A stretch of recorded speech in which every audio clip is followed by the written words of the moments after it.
তোমাদের জীবন খুশিতে কাটাও।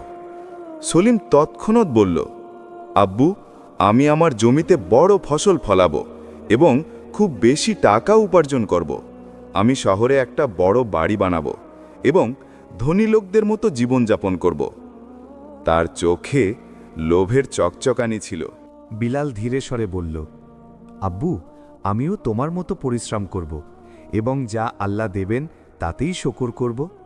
আমি আমার ফসল থেকে গ্রামের গরিবদের সাহায্য করব এবং নেক কাজের চেষ্টা করব। নূর মোহাম্মদ হাসলেন এবং বললেন, ছেলেরা, মনে রাখো, রিজাক আল্লাহই দেন। পরিশ্রম করা দরকার, কিন্তু সব সময় মনে রাখো যে দুনিয়ার ধন ফানি এবং আল্লাহর রেজাই আসল হান। পরের দিন নূর মোহাম্মদ জমিকে সমান দুটো ভাগে ভাগ করে দিলেন। সলিমকে উত্তরের ভাগ মিলল, যেখানে জমি বেশি উর্বর ছিল, এবং বিলালকে দক্ষিণের ভাগ মিলল।